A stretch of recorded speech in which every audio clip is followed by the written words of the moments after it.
ಎಸೆಯೋದು ಆಟ ಆಡೋದಲ್ಲ ಇದು. ಇದನ್ನ ನೀವು ಬಹಳ ಹಗರವಾಗಿ ತಗೊಂಡಿದ್ದೀರಿ.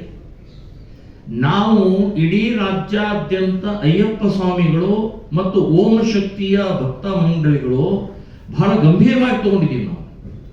ಇದು ಕಲ್ಲು ಅಯ್ಯಪ್ಪ ಸ್ವಾಮಿ ಮತ್ತು ಓಂ ಶಕ್ತಿಯ ಮೇಲೆ ಎಸೆದದ್ದಲ್ಲ. ಇದು ಹಿಂದೂ ದೇವತೆಗಳ ಮೇಲೆ ಎಸೆದಿದ್ದು, ಹಿಂದೂ ಧರ್ಮದ ಮೇಲೆ ಎಸೆದಂತ ಕಲ್ಲಿದು. ನಾಸ್ತಿಕವಾದಿಗಳಿದ್ದಾರೆ, ಅಲ್ಲಾಹ್ ಒಬ್ಬನೇ ದೇವರು, ಉಳಿದವರು ಯಾರೂ ದೇವರು ಇರಬಾರದು ಅನ್ನುವಂತಹ ಮಾನಸಿಕತೆ ಇರುವಂತವರಿಂದ ಹಲ್ಲೆ ಆಗಿದೆ. ಬರೇ ಇದು ಒಂದೇ ಅಲ್ಲ, ಅನೇಕ ಘಟನೆಗಳು ಇಲ್ಲಿ ತನಕ ನಡ್ಕೊಂಡು ಬಂದಿದ್ದಾವೆ. ಜಮೀರ್ ಅಹ್ಮದ್ ಅವರೇ, ನಿಮ್ಮ ಕ್ಷೇತ್ರ ತಾಲಿಬಾನ್ ಆಗ್ತಾ ಇದೆ, ಪಾಕಿಸ್ತಾನ ಆಗ್ತಾ ಇದೆ, ಬಾಂಗ್ಲಾದೇಶ ಆಗ್ತಾ ಇದೆ. ಅಲ್ಲಿ ಹಿಂದೂಗಳು ಹೇಗೆ ಬದುಕ್ತಾ ಇದ್ದಾರೆ ಅದೇ ಮಾದರಿಯಲ್ಲಿ ಚಾಮರಾಜ ಕ್ಷೇತ್ರದಲ್ಲಿ ಇವತ್ತು ಹಿಂದೂಗಳು ಭಯಗ್ರಸ್ತರಾಗಿ ಬದುಕ್ತಾ ಇದ್ದಾರೆ. ಮೆರವಣಿಗೆ ಮಾಡೋಂಗಿಲ್ಲ, ದೇವಸ್ಥಾನಕ್ಕೆ ಹೋಗಂಗಿಲ್ಲ, ಶಾಲೆ ಕಾಲೇಜ್ ಹೋಗಂಗಿಲ್ಲ, ಪೇಟೆಗೆ ಹೋಗಂಗಿಲ್ಲ. ಯಾವ ಬೇಕಾದವ ಕಲ್ಲೆಸಿತಾರೆ, ಎಲ್ಲಿ ಬೇಕಾದಲ್ಲಿ ಗಾಂಜಾ ಮಾರಾಟ. ದೇವಸ್ಥಾನ ಪಕ್ಕದಲ್ಲೇ ಮುಜರಾಯಿ ದೇವಸ್ಥಾನದ, ಅರುಣಾಚಲಂ ದೇವಸ್ಥಾನದ ಪಕ್ಕದಲ್ಲೇ ಮಾಂಸದ ಅಂಗಡಿ ಇದೆ.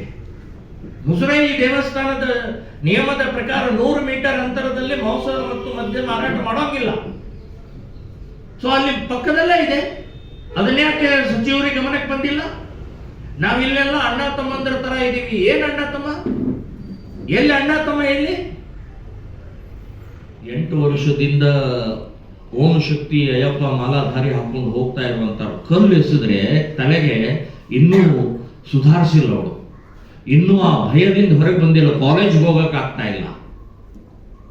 ಸೊ ಅಂಥ ಭಯದ ವಾತಾವರಣ ಸೃಷ್ಟಿ ಮಾಡ್ತಾ ಇರುವಂತಹ ಚಾಮರಾಜಪೇಟೆಯ ಆ ಕ್ಷೇತ್ರವನ್ನ ಭಯಮುಕ್ತ, ಹಿಂದೂ ದಾಳಿ ಮುಕ್ತ, ಗೋಹತ್ಯಾ ಮುಕ್ತ, ಲವ್ ಜಿಹಾದ್ ಮುಕ್ತ ಆ ಕ್ಷೇತ್ರವನ್ನ ಮಾಡೋದು ಅಂತ ನಾವು ನಿರ್ಧಾರ ಮಾಡಿದ್ದೀವಿ.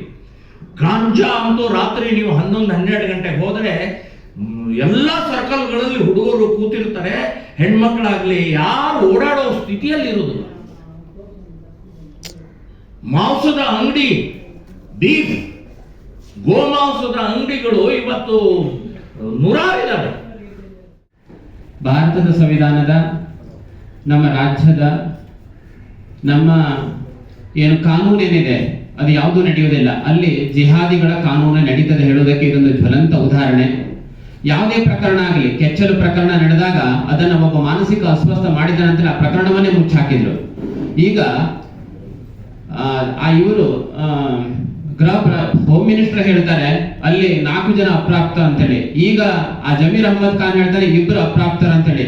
ಹೋಮ್ ಮಿನಿಸ್ಟರ್ ಹೇಳ್ತಾರೆ 17 ವರ್ಷದವರು, ಇವರು ಹೇಳ್ತಾರೆ 10 ವರ್ಷದವರು. ಅಂದ್ರೆ ಒಟ್ಟಾರೆ ಈ ಪ್ರಕರಣವನ್ನು ಅಪ್ರಾಪ್ತರ ತಲೆಗೆ ಕಟ್ಟಿ ಈ ಪ್ರಕರಣವನ್ನು ಮುಚ್ಚಿ ಒಂದು ರಿಪಬ್ಲಿಕ್ ಚಾಮರಾಜಪೇಟೆ ಅಂತ ಮಾಡಿ ಪ್ರತ್ಯೇಕವಾದ ಜಿಹಾದಿ ರಾಜ್ಯ ಒಂದು ವಿಧಾನಸಭಾ ಕ್ಷೇತ್ರವನ್ನೇ ಮಾಡ್ತಾ ಇದ್ದಾರೆ. ಅಂದ್ರೆ ಅಲ್ಲಿ ಉಳಿದಿರುವಂತಹ 40% ಹಿಂದೂಗಳನ್ನು ಬಾಂಗ್ಲಾದೇಶದಲ್ಲಿ ಹೇಗೆ ಅಲ್ಲಿಂದ ಹೊರ ಹಾಕುವ ಷಡ್ಯಂತ್ರ ಮಾಡ್ತಾ ಇದ್ದಾರೆ.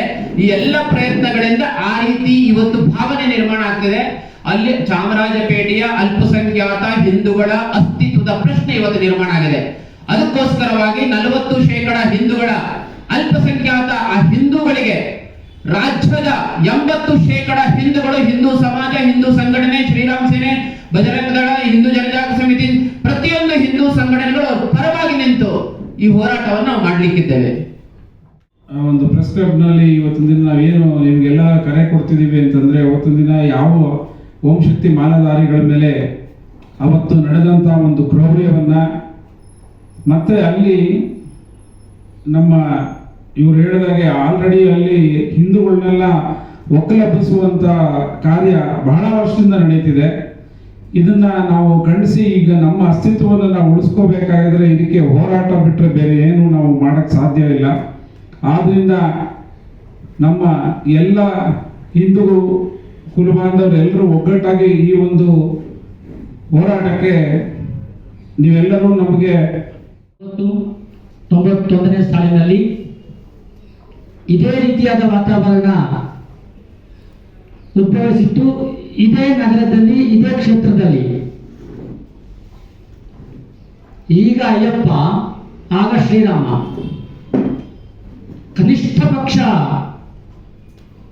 ಗುಂಡಿಪೇಟೆ ಕ್ಷೇತ್ರದಲ್ಲಿ ಇರುವಂತ ಎಲ್ಲ ರೀತಿಯಾದ ಸರ್ಕಾರಿ ಜಾಗಗಳನ್ನು ಒತ್ತುವರಿ ಮಾಡಿಕೊಂಡು ಮಸೀದಿ ಕಟ್ಟಲಾಯಿತು. ಆ ಸಂದರ್ಭದಲ್ಲಿ ಎಲ್ಲ ನಮ್ಮ ಹಿಂದೂ ಸಂಘಟನೆಗಳು, ರಾಷ್ಟ್ರೀಯ ಸ್ವಯಂ ಸೇವಕ ಸಂಘ ಆಗ್ಬೋದು, ಬಜರಂಗ ದಳ ಆಗ್ಬೋದು, ಇನ್ನೂ ಅನೇಕ ರೀತಿಯಾದ ಸಂಘಟನೆಗಳು ಅದನ್ನ ತಡೆಯೋಕ್ಕೋಸ್ಕರ ರಾತ್ರೋರಾತ್ರಿ ನಾವು ಕನಿಷ್ಠ ಪಕ್ಷ 75 ದೇವಸ್ಥಾನಗಳನ್ನು ಸ್ಥಾಪನೆ ಮಾಡಿದ್ವಿ.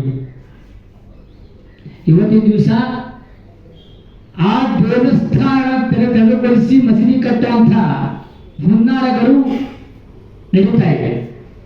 ಇದೇ ಕ್ಷೇತ್ರದಲ್ಲಿ 8 ದೇವಸ್ಥಾನಗಳನ್ನ ರಾತ್ರೋರಾತ್ರಿ ಕಟ್ಟಿದ್ದು. ಯಾಕೆ ಅಂದ್ರೆ ಆ ಸಂದರ್ಭದಲ್ಲಿ ಕಟ್ಟದೆ ಹೋಗಿದ್ದಿದ್ರೆ ಇವತ್ತಿನ ದಿವಸ ಇನ್ನೂ ಭಯಾನಕವಾದ ದೃಶ್ಯಗಳು ಅಲ್ಲಿ ನಡೀತಿತ್ತು. ಒಂದು, ಹಿಂದೂಗಳು ಇರ್ಲಿಕ್ಕೆ ಸಾಧ್ಯನೇ ಆಗ್ತಾ ಇರಲಿಲ್ಲ. ಅವಾಗ ಏನು ಅಂತಂದ್ರೆ ಪ್ರತಿಯೊಬ್ಬರು ಮನೆಯಿಂದ ಒಂದೊಂದು ಮನೆಯಿಂದ ಕನಿಷ್ಠ ಪಕ್ಷ 4 ಜನ ಬಂದಿದ್ವಿ. ನನಗೆ ವಯಸ್ಸು 13 ವರ್ಷ. ಆಗ ಎಲ್ಲ ಮಕ್ಕಳೇ.